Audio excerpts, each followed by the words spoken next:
person's greatness is determined by their thoughts. This timeless truth has been proven repeatedly by the lives of successful individuals like Elon Musk, Steve Jobs, and Jeff Bezos. As Napoleon Hill famously said, "What you think about, you become." But if that's true, why do so many people struggle to succeed? Do they not think about their future?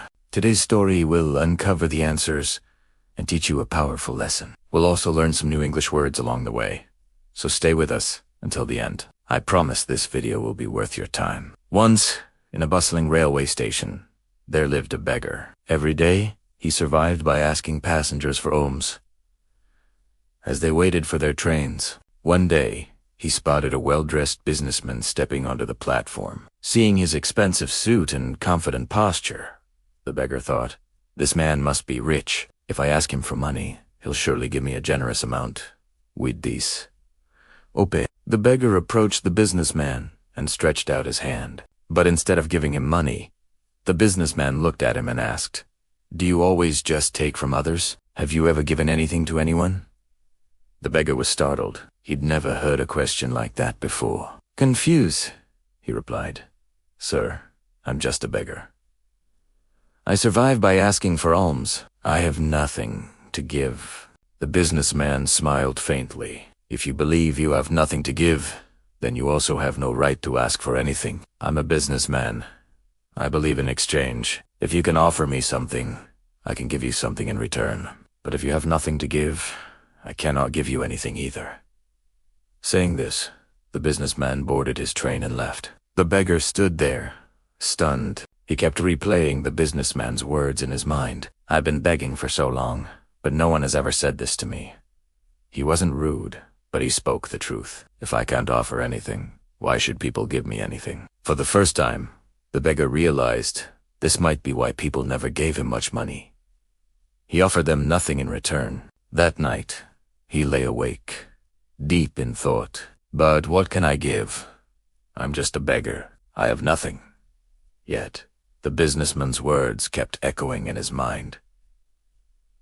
"If you want to receive, you must first give." For 2 days, the beggar didn't ask anyone for money. He was too busy thinking. On the third day, while sitting at the station, he noticed a patch of wildflowers blooming near the tracks. Their vibrant colors caught his eye, and an idea struck him. What if, instead of just taking, I offer something in return? What if I give people a flower every time they give me alms? Determined, he gently plucked a handful of flowers and returned to his spot. When someone handed him a coin, he smiled and offered them a flower. To his surprise, people accepted the flowers with joy. Some even thanked him. As the days passed, something incredible happened. More people started giving him money, and he noticed a pattern. As long as he had flowers, people gave generously. When he ran out, the donations decreased. So it's true, he thought. People like to receive something in return. One day, while handing out flowers, he spotted the same businessman on a train. Excited, he rushed over. "Sir, today I have something to give you. If you give me money, I will give you flowers in return." The businessman smiled, handed him some cash, and took a few flowers. "You have truly understood the value of exchange," he said. "Today, you are no longer just a beggar. You have become a businessman."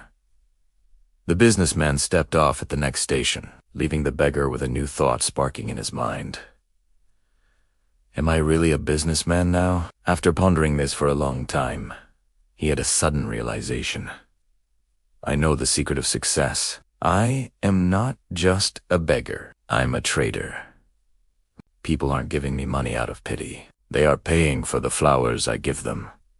This means I have a business. Excited, he made a bold decision. That day, he left the railway station and never returned as a beggar again. 6 months later, at that same station, 2 well-dressed men met.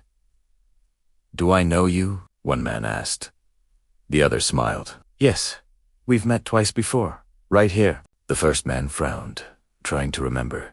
Then his eyes widened in surprise. "Wait, you're the beggar I refused to give money to, and then bought flowers from." The former beggar laughed. "Yes, that was me. But today, I am no longer a beggar. I run a successful flower business, and I'm traveling to expand it further." The businessman was astonished. "That's incredible. What changed?" The flower seller smiled. "You taught me one of life's greatest truths. We only receive when we give." That day, I realized I was never really a beggar. I was a businessman all along. I just had to see myself that way.